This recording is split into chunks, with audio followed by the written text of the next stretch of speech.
Hello friends, कैसे हैं आप लोग? उम्मीद है सभी अच्छे होंगे। और चलो, तो लास्ट लेक्चर में हम लोगों ने क्या पढ़ा था? मोलरिटी ऑफ आयंस का मोलरिटी निकालने का तरीका सीखा था। चलिए, आज हम लोग लास्ट में पहुंच गए हैं, अब थोड़ा सा बच गया है। आज हम लोग सीखने जा रहे हैं मोलालिटी। हम लोग पहले पढ़ा था मोलारिटी, आज हम लोग पढ़ेंगे मोलालिटी। हेडिंग डालोगे molality.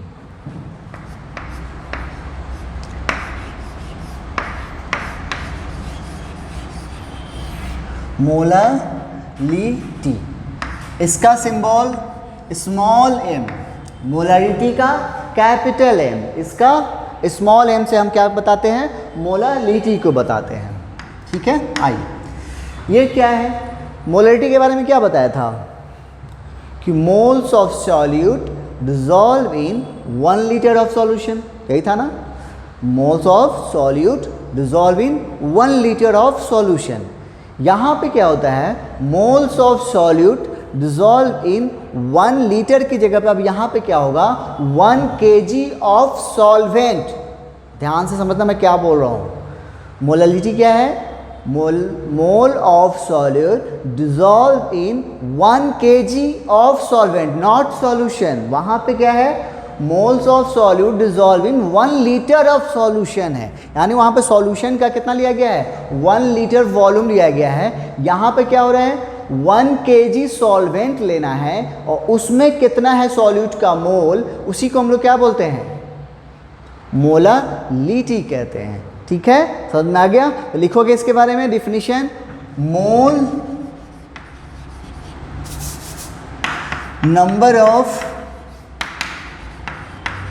moles of solute dissolve in इसमें 1 kg of solvent, number of moles of solute dissolve in 1 kg of solvent, इसे हम लोग क्या कहेंगे? मोलालिटी कहेंगे। ध्यान से, डिफिनीशन की भी हमें ज़रूरत पड़ती है। ठीक है, ये तो हो गया डिफिनीशन। अगर हमें कैलकुलेट करना होगा तो उसके लिए क्या चाहिए होगा? फार्मूला। तो मोलालिटी का फार्मूला होता है, क्या होता था वहाँ पे? मोलालिटी का मोल्स ऑफ सॉल्यूट। यहाँ पर भी मोल्स ऑफ सॉल्यूट है तो यहाँ पर भी होगा मोल्स ऑफ सॉल्यूट बाय, वहाँ पे क्या होता था? वॉल्यूम ऑफ सॉल्यूशन, क्योंकि हम जो डिफिनेशन था क्या था? 1 लीटर ऑफ सॉल्यूशन में ले रहे थे। तो यहाँ पे क्या है? मास ऑफ किसका है? सॉल्वेंट का है, केजी में। तो यहाँ लिख के क्या करेंगे? Moles of solute by mass of solvent, किसमें? इन केजी में। तो ये हो गया आपको मोलालिटी का फार्मूला। यानी अगर हमें मोलालिटी निकालना है तो हमें क्या क्या चाहिए होगा? सॉल्यूट का मोल चाहिए होगा और साथ ही साथ क्या चाहिए होगा? सॉल्वेंट का मास चाहिए होगा, किसमें? केजी में। और अगर मास ऑफ सॉल्वेंट ग्राम में दिया हो, if mass of solvent in gram में हो तो क्या करोगे? तो मोलालिटी बराबर, मोलालिटी का सिंबल स्मॉल एम बराबर, फिर क्या करेंगे? मोल्स ऑफ सॉल्यूट तो यही रहेगा, moles of solute by mass of solvent. हमारा डिफिनीशन किस में है? केजी में है। और आपको मास किस में दिया है? ग्राम में दिया है। तो क्या करेंगे? हाँ, उसे भी केजी में कन्वर्ट करेंगे। तो यानी यहाँ पे लिखेंगे मास ऑफ सॉल्वेंट किसमें? इन ग्राम में है। अगर आपको दिया हुआ, इसमें हमें क्या करना पड़ेगा? केजी में कन्वर्ट करना होगा। तो कैसे? 1000 से इसको डिवाइड करेंगे तो 1000 कहाँ चला जाएगा? ऊपर। तो इंटू 1000। देखो तो थोड़ा थोड़ा सिमिलर ही हो गया ना। वहाँ पे भी, वहाँ पे क्या होता था? मोलालिटी के केस में मोल्स ऑफ सॉल्यूट, यहाँ पे भी है, वहाँ पे भी है। जब ml में वॉल्यूम होता था उसका तो यहाँ पर 1000 होता था। यहाँ पे मास ऑफ सॉल्वेंट किस में है? ग्राम में। वहाँ पे वॉल्यूम ऑफ सॉल्यूशन किस में होता था? ml में होता था। ठीक है, तो ये हो गया आपका निकालने का तरीका, किसका, मोलरिटी हम कैसे निकालेंगे। तो उसके लिए हमें क्या क्या डेटा की जरूरत पड़ेगी, सॉल्यूट का मोल चाहिए होगा और सॉल्वेंट का मास चाहिए होगा। ठीक है, चलो जल्दी से नोट करो इसको।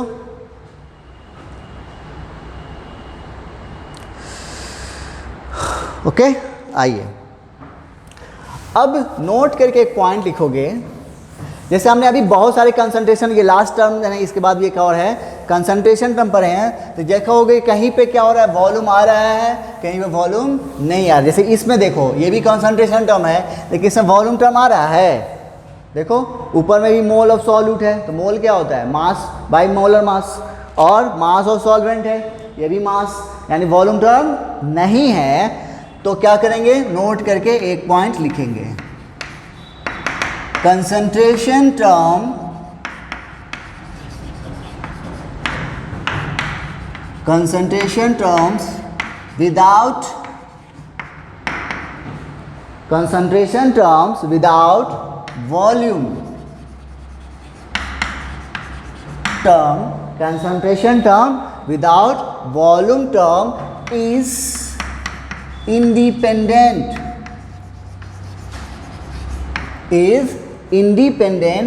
from किससे, टेम्परेचर से। ये क्या होता है, इंडिपेंडेंट होता है।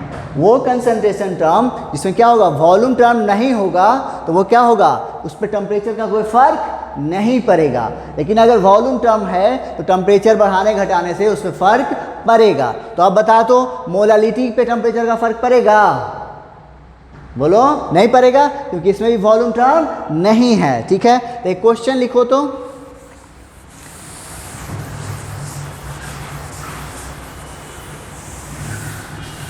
क्वेश्चन है हमारा, विच ऑफ द फॉलोइंग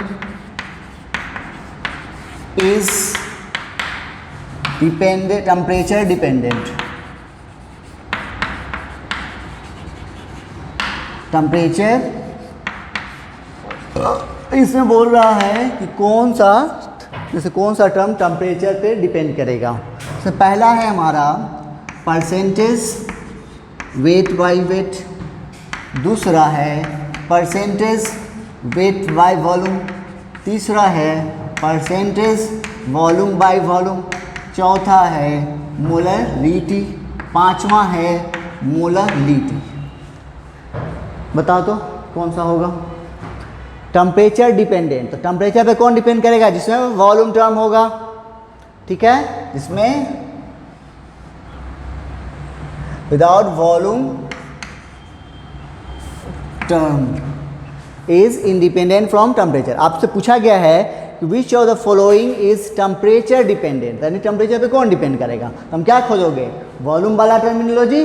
देखो तो इसमें वॉल्यूम है तो नहीं, ये नहीं होगा, इसमें है यानी ये टेम्परेचर पे डिपेंड करेगा, इसमें भी है ये भी करेगा, इसमें है ना moles of solute by volume of solution, यानी यहाँ पे भी करेगा, यहाँ पे बोलो नहीं है ना, यहाँ पे भी पढ़ा मोल्स ऑफ सॉल्यूट और नीचे में मास ऑफ सॉल्वेंट, यानी यहाँ पे भी वॉल्यूम टर्म नहीं है। इसका आंसर कौन हो गया, हमारे पास तीन टर्मिनोलॉजी आ गया, percentage mass by volume, percentage volume by volume और मोलरिटी। ये टेम्परेचर पर डिपेंड करेगा, परसेंटेज मास और मोलरिटी अभी ये नहीं करेगा। एक टर्मिनोलॉजी और पढ़ाना है आपको, मोल फ्रैक्शन, वो भी नहीं करेगा। ठीक है, तो जल्दी से नोट करो, अब इस पर हम क्वेश्चन करते हैं हम लोग।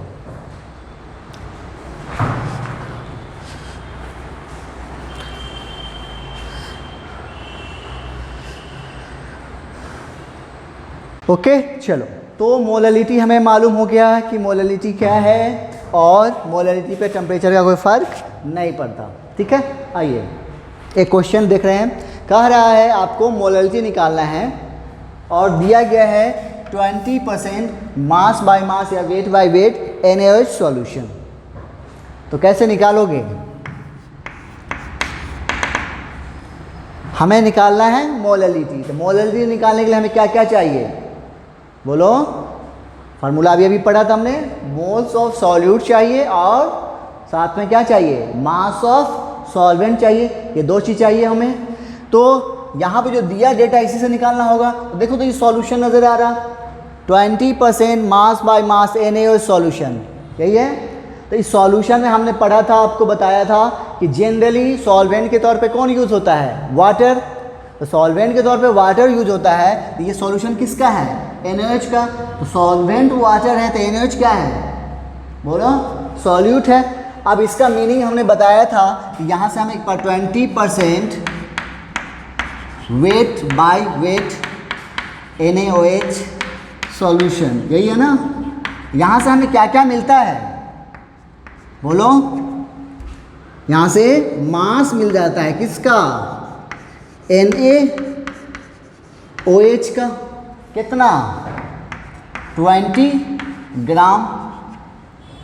और कुछ मिला था, हाँ और भी मिलेगा, क्या मिलेगा, मास ऑफ किसका, सॉल्यूशन का, कितना, बोलो, 100 ग्राम होगा। तो हमें मोललिटी निकालना है। अब मोललिटी के लिए हमें क्या चाहिए, सॉल्यूट का मोल। तो सॉल्यूट का मास नज़र आ गया तो मोल निकल जाएगा।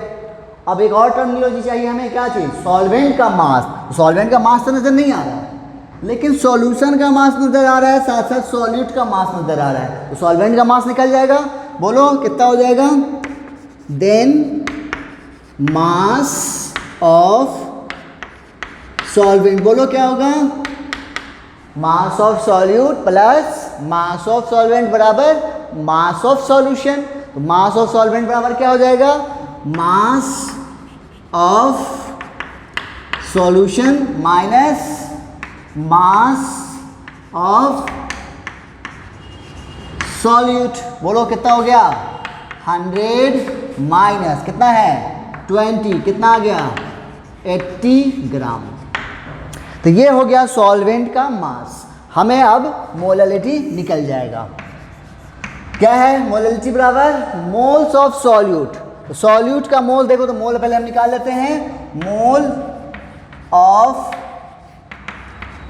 सॉल्यूट। सॉल्यूट के तौर पे यहाँ पे कौन है, NaOH है। बोलो क्या होगा, जब मास दिया हो तो मोल कैसे निकालते हैं, given mass by molar mass. इसका मोलर मास कितना हो जाएगा, सोडियम का 23, ऑक्सीजन का 16 और हाइड्रोजन का 1, 16 + 1 कितना हो गया, 17 और 23 कितना हो गया, 40। यानी यहाँ पे हो गया 40/1/2। यानी आपको सॉल्यूट का मोल आ गया 0.5। कितना आ गया, 0.5। कोई दिक्कत यहाँ तक।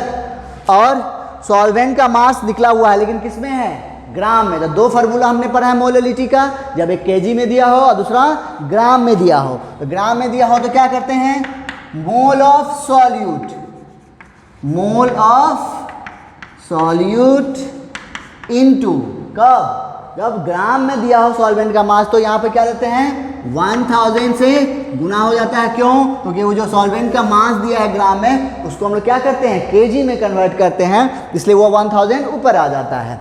और नीचे में मास ऑफ सॉल्वेंट, वैल्यू पुट करो, देखो सॉल्यूट का मास मोल कितना है, 0.5 इंटू 1000 बाय सॉल्वेंट का मास कितना है, 80।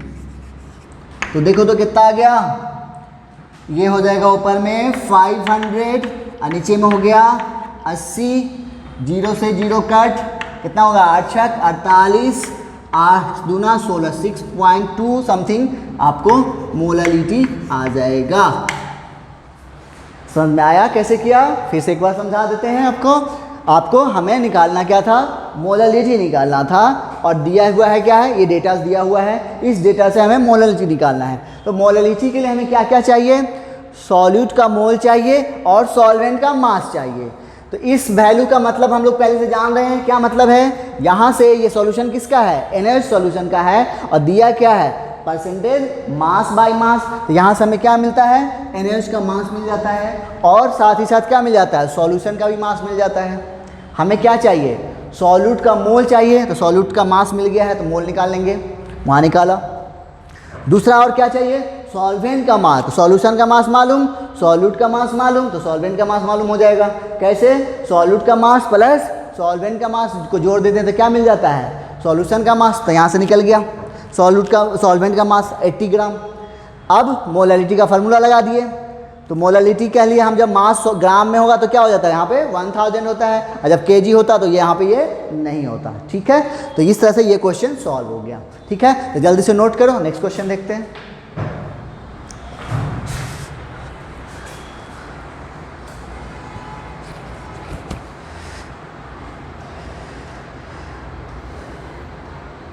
चलो अगला क्वेश्चन है हमारे पास, कह रहा है calculate the molality of 30% percentage mass by volume KOH solution, the density of solution is 1.5 gram per ml। फिर से आपको मोलालिटी निकालना है। मोलालिटी निकालने के लिए हमें क्या क्या चाहिए, सॉल्यूट का मोल और मास ऑफ सॉल्वेंट, यही दो चीज़ चाहिए। आइए, तो दिया हुआ डेटा क्या है, देखो तो दिया है 30% weight by volume KOH solution, यही दिया हुआ है। इसका मतलब क्या हुआ बताओ, यहाँ से हमें क्या क्या मिलेगा, बोलो।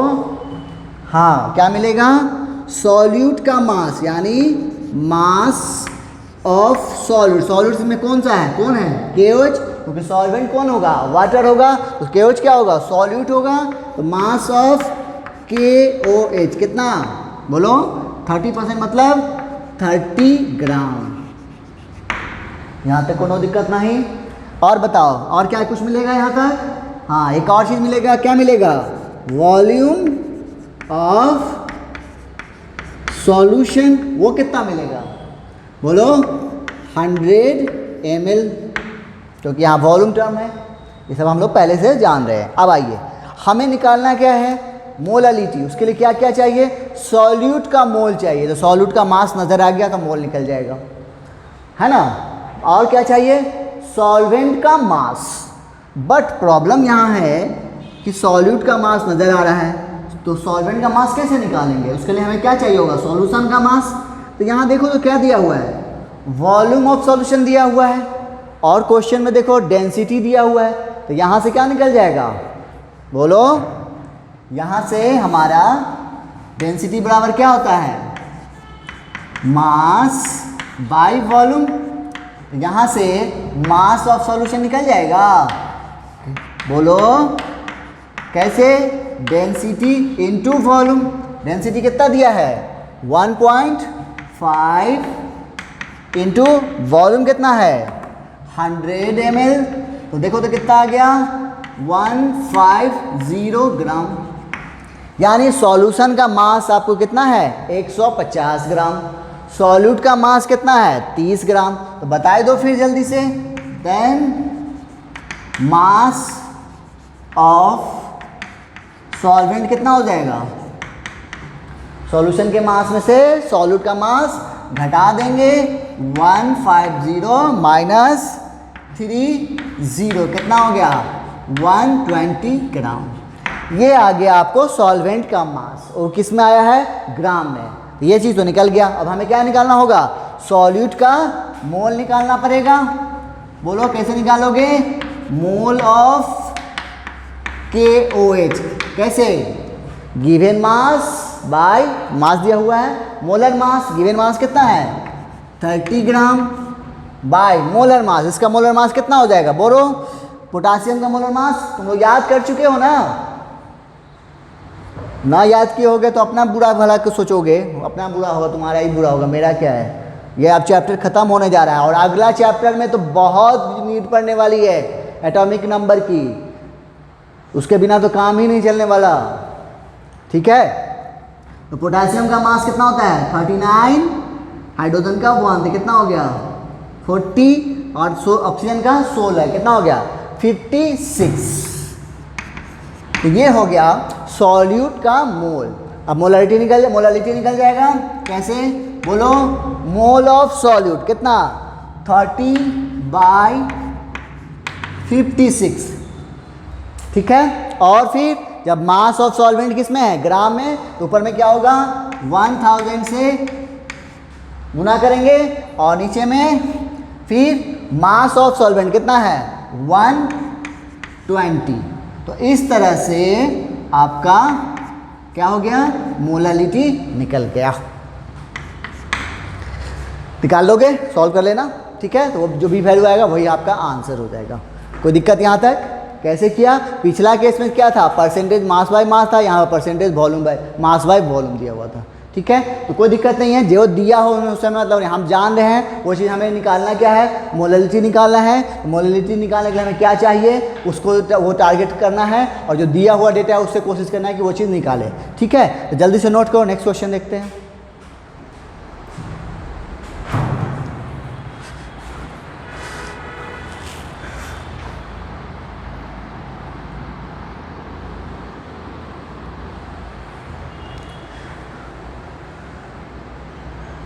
ओके चलो अगला क्वेश्चन है हमारे पास, कह रहा है calculate the molality of a 2 molar NaOH solution whose density is 1.2 gram per ml। Okay आइए कैसे करोगे।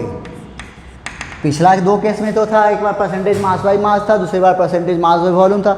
इस बार क्या हुआ है, इस बार आपको मोलारिटी दिया हुआ है और पूछ क्या रहा है, मोलालिटी दिया क्या है, मोलारिटी दिया है और मोलालिटी पूछ रहा है, ठीक है। और डेंसिटी ऑफ सॉल्यूशन दिया हुआ है।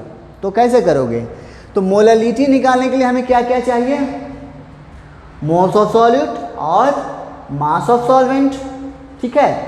अब दिया हुआ डेटा जो दिया है, क्या दिया है, 2 मोलर NaOH सॉल्यूशन, यही है ना। इसका मतलब हमने बोला था आपको कि सबका मीनिंग से भी कभी कभी क्वेश्चन में जरूरत पड़ती है। मीनिंग बताओ इसका, यहाँ से हमें क्या क्या मिलेगा, बोलो। हाँ क्या मिलेगा, मोल मिलेगा किसका, NaOH यानी सॉल्यूट का, कितना है 2 मिलेगा। और भी कुछ मिलेगा, हाँ क्या मिलेगा, वॉल्यूम ऑफ सॉल्यूशन मिलेगा। क्या मिलेगा, वॉल्यूम ऑफ सॉल्यूशन कितना, बोलो 1 लीटर मिलेगा। कोई दिक्कत यहाँ तक नहीं। हमारा टारगेट क्या है, सॉल्यूट का मोल निकालना। सॉल्यूट का मोल तो दिख गया, निकालने की जरूरत नहीं पड़ेगी, इतना निकला हुआ है। और क्या चाहिए, सॉल्वेंट का मास चाहिए। सॉल्वेंट का मास चाहिए तो हमें क्या क्या चाहिए होगा, सॉल्यूशन का मास और सॉल्वेंट का मास। तो यहाँ पर तो कहीं नजर नहीं आ रहा है, ना सॉल्यूट का मास नज़र आ रहा है और ना ही सॉल्यूशन का मास नज़र आ रहा है। तो क्या करेंगे, तो पहले हम लोग सॉल्यूट का मास निकाल लेते हैं। कैसे, यहाँ से देखो तो मोल दिया है किसका, NaOH का, तो मास कैसे निकालेंगे, बोलो given mass by molar mass. तो मास बाय मोलर मास, देखो तो मोल कितना दिया हुआ है 2, हमें मास निकालना है और मोलर मास, इसका मोलर मास कितना हो जाएगा 40, 23 + 1 24 और 16 कितना हो गया 40 हो गया, यानी यहाँ पे 40। तो मास ऑफ NaOH कितना हो गया 40 × 2 80 ग्राम, यानी सॉल्यूट का मास आपको आ गया। अब एक चीज़ और निकल जाए तो काम बन जाएगा, किसका, सॉल्यूशन का मास। तो देखो तो वॉल्यूम का, सॉल्यूशन का वॉल्यूम दिया हुआ है और डेंसिटी दिया हुआ है, तो मास नहीं निकल जाएगा। कैसे निकलेगा, डेंसिटी बराबर मास बाय वॉल्यूम, तो मास बराबर डेंसिटी इनटू वॉल्यूम। देखो तो डेंसिटी कितने है 1.2 और वॉल्यूम कितना है, देखो लीटर में है और ये ml में है, ग्राम पर ml। तो क्या करोगे, हाँ यूनिट क्या रखेंगे, एक ही यूनिट रखेंगे। तो यहाँ पे कितना हो जाएगा 1000 ml हो जाएगा, यानी इस तरह से देखो तो कितना हो गया 1200 ग्राम हो गया। यानी सॉल्यूशन का मास आ गया हमारे पास 1200 ग्राम और सॉल्यूट का मास 80 ग्राम। हमें निकालना क्या है, सॉल्वेंट का मास, देन मास ऑफ सॉल्वेंट। बोलो कैसे, कितना हो जाएगा, क्या करोगे, सॉल्यूशन के मास में से सॉल्यूट का मास घटा देंगे, यानी 1200 माइनस 80 कितना हो गया, 1120 ग्राम। अब आपको सॉल्वेंट का मास भी आ गया, सॉल्यूट का मोल यहाँ मालूम, तो इस तरह से मोलालिटी बराबर क्या हो जाएगा, बोलो मोल ऑफ सॉल्यूट कितना है 2, और मास ऑफ ग्राम में दिया होगा सॉल्वेंट का, तो क्या करेंगे 1000 से गुना करेंगे, देखो ग्राम में है यानी यहाँ पे हम लेंगे 1000 और नीचे में मास ऑफ सॉल्वेंट कितना, देखो 1120। अब ये सॉल्व करके जो लोग लाओगे वही वैल्यू हो जाएगा आंसर। समझ में आ गया। तो ये था मोलालिटी और उसको कैसे निकालना है वो हमने आपको बताया। एंड द लास्ट टर्म हम लोग शुरू करने जा रहे हैं मोल फ्रैक्शन। तो जल्दी से नोट कर लो फिर देखते हैं।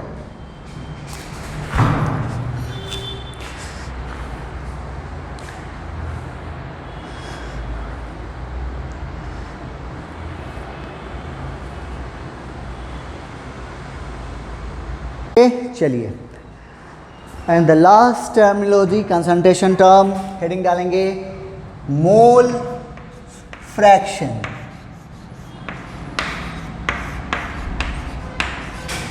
मोल फ्रैक्शन इसका रिप्रेजेंटेशन होता है x से। मोल फ्रैक्शन को किसे दिखाते हैं, x से। जैसे मोलारिटी को कैपिटल M, मोलालिटी को स्मॉल m, उसी तरह से मोल फ्रैक्शन को x से। ठीक है, एक्चुअली x नहीं, ये है क्रॉस, मतलब कुछ भी नहीं। ठीक है, आइए ये क्या होता है, मतलब मोल का बंटवारा। मोल फ्रैक्शन का मतलब मोल का बंटवारा। ये निकालेंगे कैसे, तो इसका पहले सबसे पहले डिफिनीशन लिखो फिर समझाएंगे। Ratio of moles of one component, ratio of mole of one component to the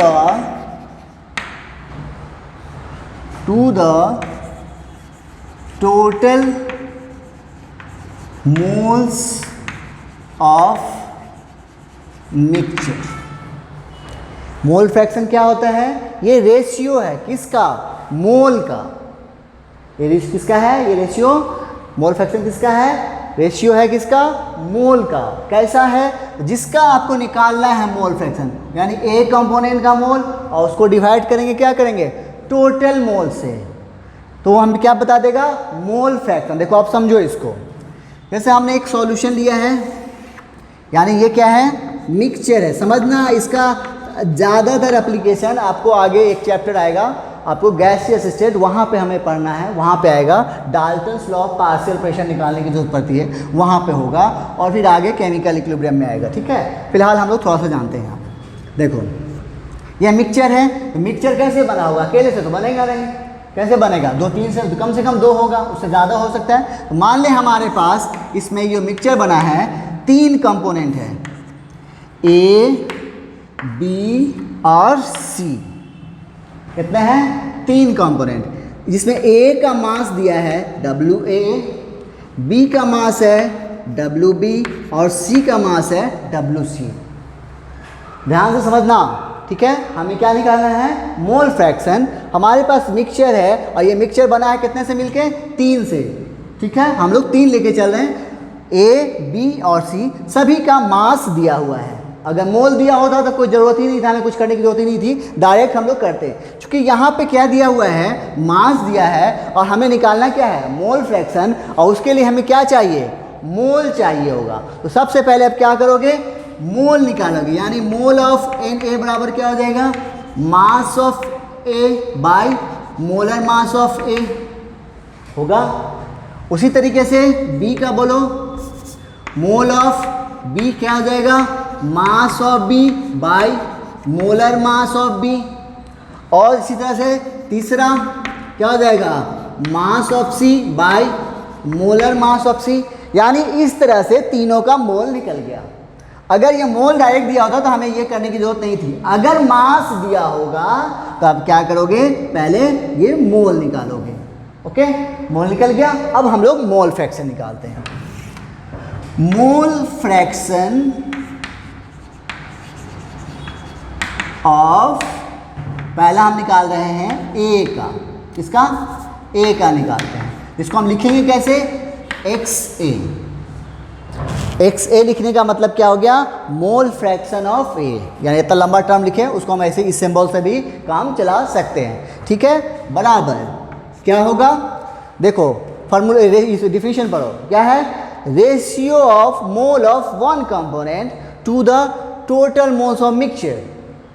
तो हमें किसका मोल निकालना है, मोल फ्रैक्शन ए का, तो उसका मोल, जिसका मोल फ्रैक्शन निकालोगे उसका मोल को टोटल मोल से डिवाइड कर दोगे। तो हम किसका निकालना है, ए का मोल फ्रैक्शन निकालना है, तो किसका, इसका क्या लोगे, इसका मोल लोगे। तो इसका मोल क्या है, एन ए, यानी यहाँ पे हो जाएगा N A by total mole. तो इस मिक्सचर में कितने मोल्स नजर आ रहे हैं, जिसका निकाल रहे हो उसका भी टोटल, टोटल में तो ये भी आ जाएगा ना, यानी N A plus N B plus N C, यानी यहाँ पर आप क्या लिखोगे, N A plus N B plus N C.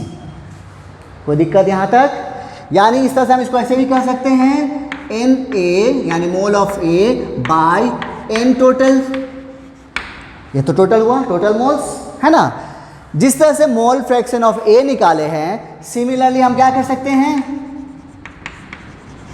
Similarly for B के लिए बोलो क्या हो जाएगा, जल्दी से बता दो।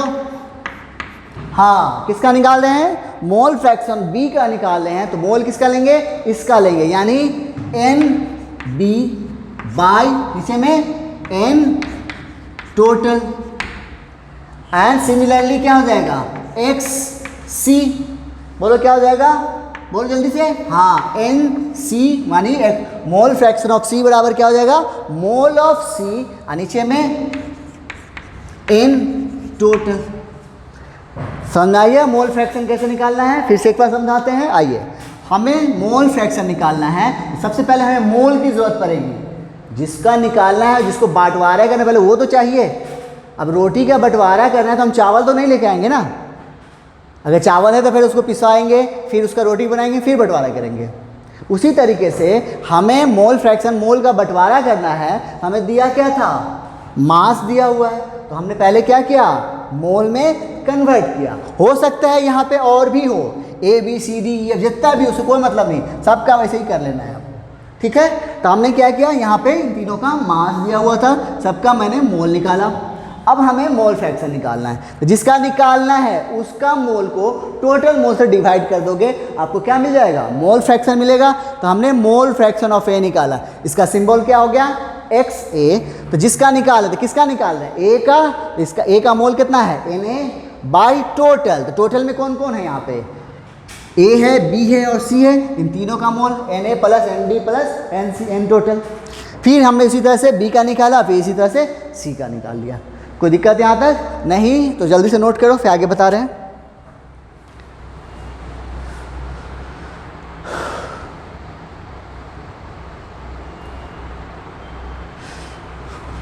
ओके, आजा। अब हमने तीनों का, यानी यहाँ पे जो निकाला, तीन कंपोनेंट थे ए बी और सी, तीनों का मोल फ्रैक्शन निकाल लिया। अब तीनों को जोड़ते हैं, देखो तो क्या होता है जोड़ने के बाद, हमें क्या करना है, तीनों का मोल फ्रैक्शन जोड़ना है, X A plus X B plus X C. तीनों कितना है, इसमें तीन कंपोनेंट है, तो तीनों का मोल फ्रैक्शन को हम लोग जोड़ रहे हैं। जोड़ो तो देखो तो कितना आ रहा है, एक्स ए का कितना है, देखो तो n A by n total, x B की जगह पे क्या है, देखो n B by n total plus N C by n total. तो जोड़ो तो क्या हो जाएगा, नीचे में सब में एन टोटल है, यानी यहाँ पे क्या हो जाएगा, एन टोटल, और ऊपर में n A plus N B plus N C. होगा ना। अच्छा, अब यहाँ पे गौर करो, n A plus N B plus N C, इसी को क्या बोलते हैं? एन टोटल बोलते हैं। यानी या एन टोटल ऊपर भी हो गया और नीचे में भी एन टोटल हो गया, ये हो गया कट, कितना आ गया? 1 आ गया। मतलब X A plus X B plus X C बराबर कितना आया? 1 आया। इस बात से ये मालूम हुआ कि सम ऑफ मोल फ्रैक्शन हमेशा क्या मिलेगा? 1 मिलेगा। जितना भी कंपोनेंट हो, उसे कोई मतलब नहीं है, 5 हो 7 हो, सबका मोल फ्रैक्शन को जोड़ोगे तो आपको कितना मिल जाएगा? 1 मिल जाएगा। ठीक है, तो नोट करके एक पॉइंट लिखोगे, sum of mole fraction is always equal to क्या होता है? यूनिटी। यूनिटी का मतलब 1 के बराबर होगा। कोई दिक्कत यहाँ तक? नहीं? जल्द से नोट करो, फिर हम लोग अपने टॉपिक पे आते हैं।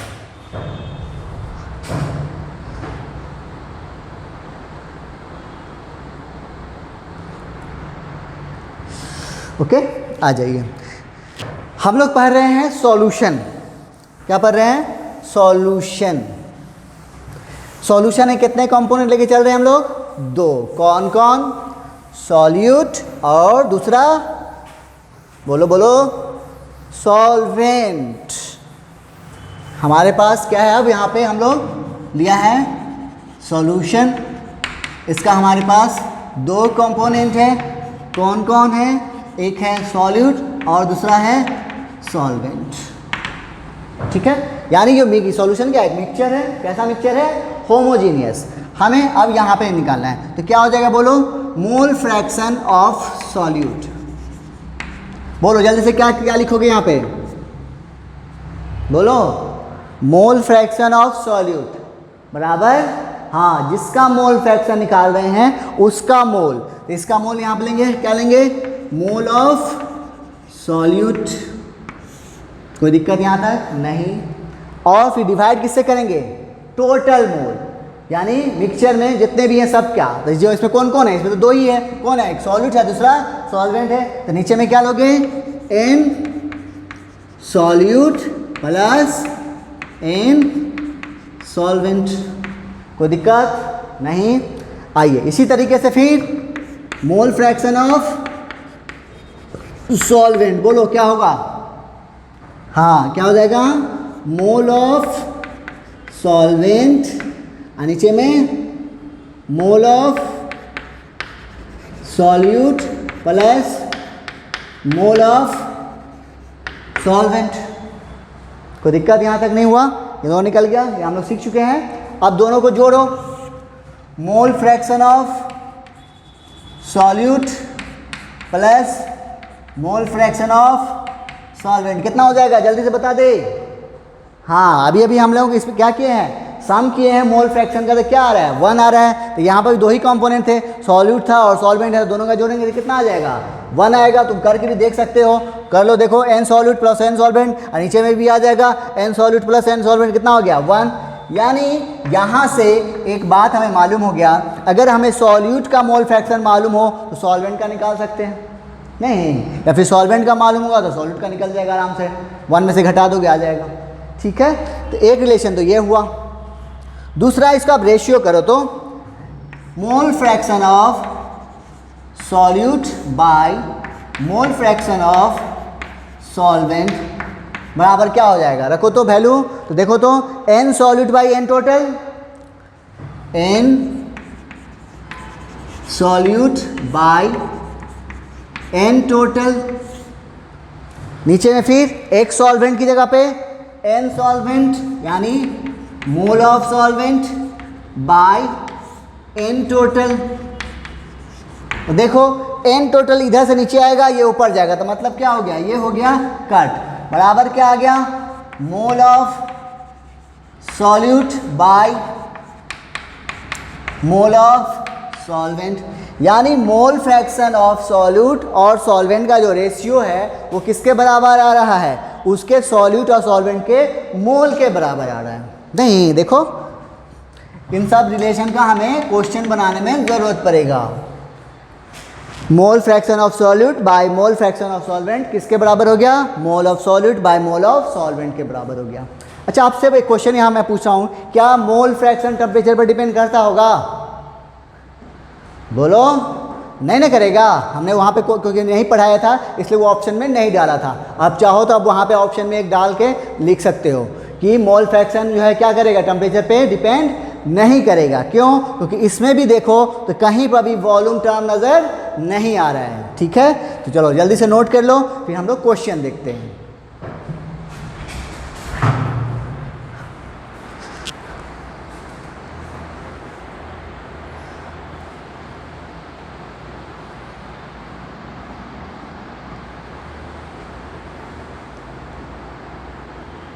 चलो, तो हम लोगों ने मोल फ्रैक्शन क्या होता है हमें सीख लिया। आपको मैंने एक होमवर्क के तौर पे दिया है कि आपको क्या करना है। जो पिछला क्वेश्चन हम लोग मोलालिटी जब निकाले थे वहाँ पे क्वेश्चन बनवाए थे आपसे कि कौन सा टर्म जो है टेम्परेचर पर डिपेंड करेगा। तो मोल फ्रैक्शन भी तो नहीं करेगा। ये क्या करना, ये ऑप्शन आप वहाँ पे आप डाल सकते हो, क्योंकि आपको भी मालूम हो गया है कि मोल फ्रैक्शन क्या होता है। क्योंकि यहाँ पे भी क्या है, वॉल्यूम टर्म नहीं है, तो ये भी टेम्परेचर पर डिपेंड नहीं करेगा। ठीक है, आइए अब हमें क्वेश्चन बनाना है।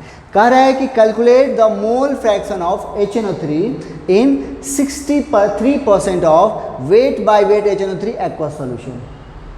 यानी हमें मोल फ्रैक्शन किसका निकालना है? HNO3 का निकालना है। और अब पढ़ो, जो सॉल्यूशन दिया है वो किसका है? HNO3 सॉल्यूशन है। मतलब कि HNO3 यहाँ पर कैसा बिहेव कर रहा है? सॉल्यूट के जैसा या सॉल्वेंट के जैसा? बोलो। तो जनरली हम लोग जानते हैं कि वाटर यूज होता है सॉल्वेंट के तौर पे, इसका मतलब HNO3 क्या है? सॉल्यूट है। अब हमें मोल फ्रैक्शन निकालना है किसका? HNO3 का। तो हमें क्या चाहिए होगा? सॉल्यूट का मोल चाहिए होगा और सॉल्वेंट का मोल चाहिए होगा। तो यहाँ पे जो दिया हुआ डेटा है उसी से कुछ निकालना पड़ेगा। आइए मिलते हैं उनसे। यानी 63% जो है weight by weight HNO3 solution, यही है ना। तो यहाँ से आपको क्या क्या मिलता है? बोलो, क्या मिलेगा? बोलो। हाँ, मास ऑफ HNO3 मिलेगा। कितना? 63 क्या चीज़? ग्राम। और भी कुछ मिलेगा? हाँ, क्या मिलेगा? Mass of solution. कितना? बोलो बोलो, कितना? 100 ग्राम। ठीक है, हमें क्या चाहिए? इसका मोल चाहिए, तो इसका मास मालूम हो गया, मोल निकल जाएगा।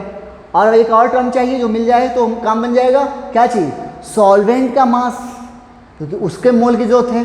तो यहाँ पे तो सॉल्वेंट का मास है नहीं, किसका है? सॉल्यूट का मास है, सॉल्यूशन का मास है। सॉल्वेंट का मास कितना हो जाएगा? अब तो आप लोग इससे अच्छी तरह से मिल गए हो। मास ऑफ सॉल्वेंट, सॉल्वेंट के तौर पे कौन यूज होगा? हाँ, वाटर। बताए दो कितना हो जाएगा? 100 माइनस 63 कितना हो गया? 37 ग्राम होगा। ठीक है, आइए तो हमें सॉल्वेंट का मास मालूम, सॉल्यूट का मास मालूम, हमें निकालना क्या है? मोल फ्रैक्शन किसका? HNO3 का। तो क्या करना पड़ेगा सबको? हाँ, मोल में कन्वर्ट करना पड़ेगा। मतलब मोल ऑफ HNO3 कितना हो जाएगा? कितना मास है? 63 given mass by molar mass कितना होगा? जोड़ो तो इसका 14 1 15 और ऑक्सीजन का कितना है? 3 ऑक्सीजन आइटम है, तो कितना हो गया? 48 48 और 14, 48 और 10 कितना हो गया? 58 58 और 4 62 और 1 63, यानी 63 हो गया। ये भी हो गया खत्म। यानी आपको सॉल्यूट का मोल आ गया कितना? 1। और किसका मोल चाहिए हमें? सॉल्वेंट का मास। सॉल्वेंट के तौर पे यहाँ पे कौन यूज हो रहा है? वाटर। तो वाटर का यहाँ पे कितना मास दिया है? 37 बाय मोलर मास इसका, ऑक्सीजन का 16, हाइड्रोजन का 1 1 2 कितना हो गया? 18। ये हो गया 18। देखो तो दोनों का मोल आ गया। अब आराम से निकाल सकते हैं हम लोग मोल फ्रैक्शन ऑफ HNO3। बोलो क्या होगा? Mole of HNO3 by mole of HNO3 plus mole of H2O, value put करो 1 बाय 1 प्लस 37/18। अब सॉल्व करोगे तो लगभग 18 दूना 36, 2 पॉइंट समथिंग आएगा यहाँ पे। तो क्या होगा 2.1 प्लस 3.1 1/3.1 हो जाएगा। तो ये हो जाएगा आपको जो सॉल्व करके जो भी वैल्यू आएगा वही हो जाएगा आपका आंसर। कैसे किए फिर एक बार समझाएंगे हम। आइए मिलते हैं। हमें निकालना था मोल फ्रैक्शन किसका, HNO3 का। कहाँ पे, HNO3 के सॉल्यूशन में। तो HNO3 ऐसे यहाँ पे कैसे बिहेव कर रहा है, सॉल्यूट के तौर पे। क्यों, क्योंकि जनरली सॉल्वेंट कौन होता है, वाटर होता है। अब यहाँ पे जो डेटा दिया गया था हमें 63% weight by weight HNO3 solution दिया था। तो इससे हमें क्या क्या मिला, यहाँ से हमें HNO3 का मास मिल गया और साथ में सॉल्यूशन का मास मिला। हमें क्या चाहिए, सॉल्यूट का मोल चाहिए था, तो सॉल्यूट का मास मिल गया। और क्या चाहिएगा, सॉल्वेंट का मास, क्योंकि हमें सॉल्वेंट का मोल निकालना है। तो सॉल्वेंट का मास यहाँ से क्या किए, सॉल्यूशन के मास में से सॉल्यूट का मास को घटा दिए, हमें सॉल्वेंट का मास मिल गया। और फिर दोनों को क्या किए, मोल में कन्वर्ट कर लिए और फिर मोल फ्रैक्शन निकालना था किसका, HNO3 का। इसका फार्मूला क्या हो जाएगा, जिसका हमने क्या बताया है, जिसका मोल फ्रैक्शन निकाल रहे होंगे उसके मोल को बाकी टोटल के मोल से क्या करते हैं, हम लोग डिवाइड करते हैं। तो किसका मोल फ्रैक्शन निकाल रहे हैं, HNO3 का। तो इसका मोल कितना है 1, अब बाई टोटल में कितना है जिसका निकाल रहे हैं वो भी, यानी टोटल जो भी है तो 1 HNO3 प्लस वाटर, यहाँ से वैल्यू निकल गया। ठीक है, तो जल्दी से नोट करो, अगला क्वेश्चन देखते हैं।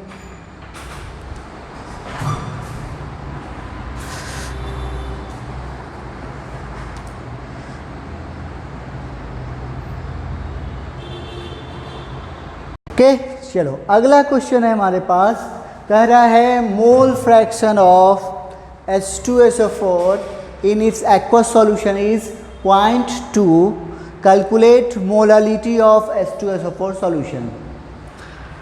ओके आइए मिलते हैं। हमें यहाँ पे मोलालिटी निकालना है किसका, H2SO4 सॉल्यूशन का। तो मोलालिटी निकालने के लिए हमें क्या क्या चाहिए, बोलो, जिसका निकालना है, किसका निकालना है, H2SO4 सॉल्यूशन का। तो उसका मोल चाहिए होगा और साथ ही साथ सॉल्वेंट का मास चाहिए होगा।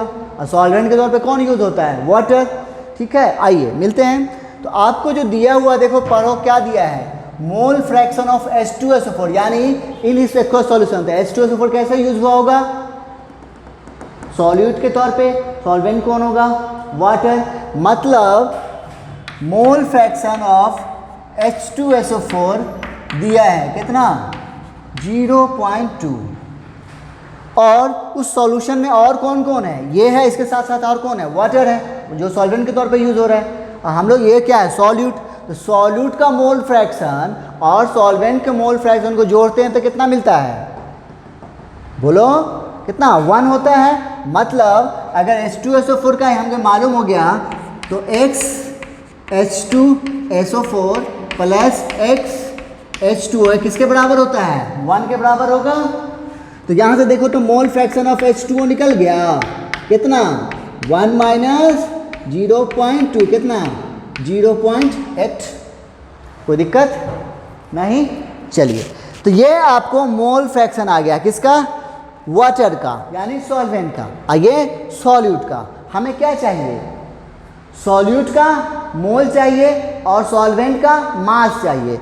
तो कैसे निकालेंगे, तो यहाँ से हम लोग अभी अभी पढ़ा था, एक रेशियो वैल्यू आया था, mole fraction of solute by mole fraction of solvent. ये किसके बराबर आया था, देखो देखो पीछे देखो, देखा, हाँ किसके बराबर है, मोल ऑफ सॉल्यूट यानी यहाँ पे कौन है, H2SO4 by mole of solvent यानी वाटर।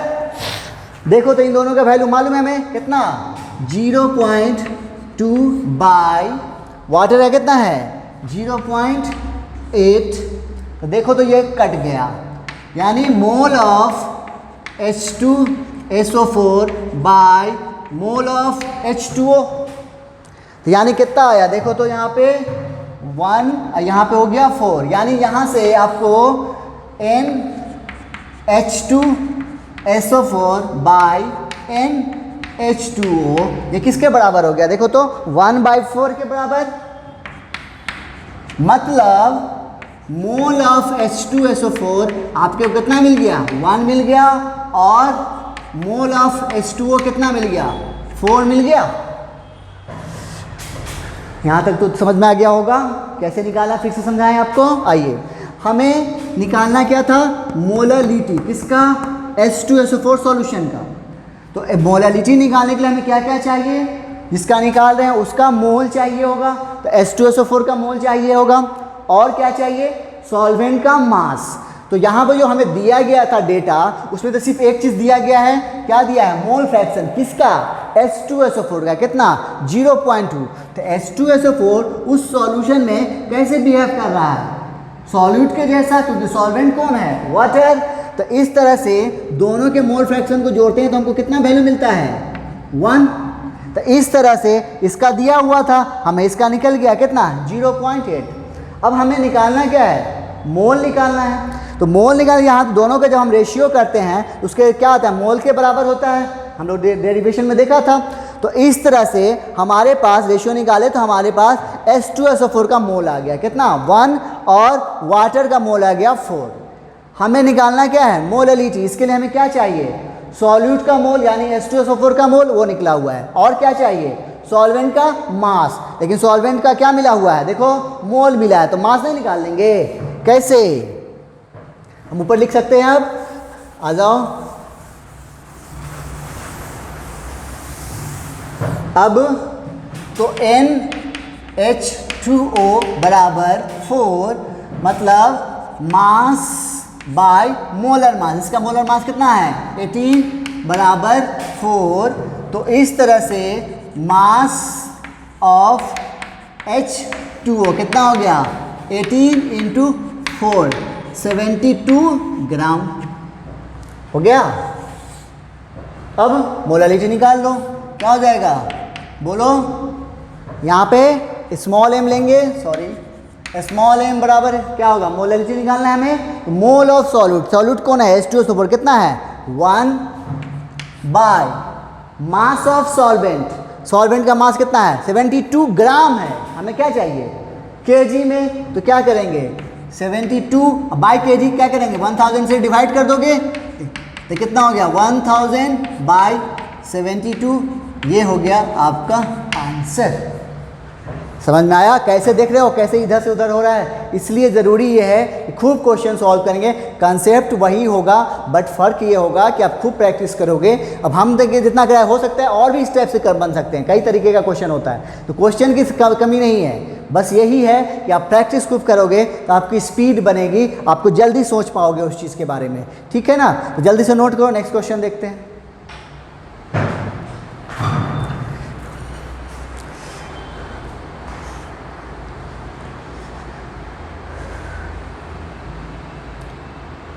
ओके, चलो अगला क्वेश्चन है हमारे पास। कह रहा है calculate the molarity of aqueous NaOH solution whose density is 1.34 gram per ml and mole fraction of NaOH दिया हुआ है 0.4। तो कैसे करोगे? बस पिछला क्वेश्चन जो किए थे उसमें क्या था? मोलरिटी। यहाँ पे मोलरिटी, मोलरिटी निकालने के लिए क्या क्या चाहिए? सॉल्यूट का मोल और वॉल्यूम ऑफ सॉल्यूशन, है ना? तो यहाँ पे जो NaOH सॉल्यूशन है, इसमें NaOH कैसा बिहेव कर रहा है? सॉल्यूट के जैसा। मतलब और तो सॉल्वेंट कौन होगा? वाटर। यानी mole fraction of NaOH plus mole fraction of water कितना है? सॉरी 1 होगा। तो यहाँ से देखो तो मोल फ्रैक्शन ऑफ वाटर निकल गया कितना? 1 माइनस 0.4 कितना आ गया? 0.6। हमें क्या निकालना है? मोल। तो देखो इसका मोल फ्रैक्शन मिल गया, इसका मोल फ्रैक्शन मिल गया, दोनों का रेशियो कर दें। बोलो कितना होगा? Mole fraction of NaOH by mole fraction of water किसके बराबर होगा? मोल ऑफ NaOH और मोल ऑफ वाटर होगा ना? तो देखो तो कितना दिया हुआ है? NaOH का मोल फ्रैक्शन कितना है? 0.4 और वाटर का कितना आया है? 0.6। ये हो गया कट, तो कितना आ गया? 2, 3। तो यहाँ से हो गया NaOH by mole of water. तो यहाँ से देखो तो आपको निकल गया मोल ऑफ NaOH कितना 2 और मोल ऑफ वाटर कितना 3। यहाँ तक तो कोई बात दिक्कत नहीं है क्योंकि हम लोग पिछले क्वेश्चन में भी इतना किए थे। अब हमें क्या चाहिए, मोलरिटी निकालना है। तो सॉल्यूट का मोल तो दिख रहा है कितना 2, और क्या चाहिए बोलो, सॉल्यूशन का हाँ वॉल्यूम चाहिए।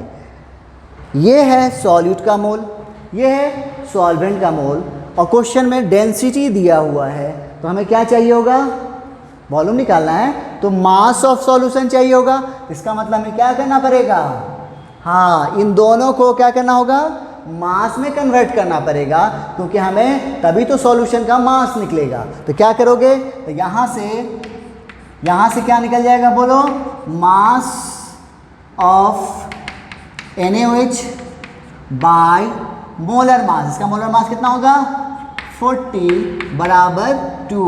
तो इस तरह से मास ऑफ NaOH कितना हो गया 40 दूना 80 ग्राम।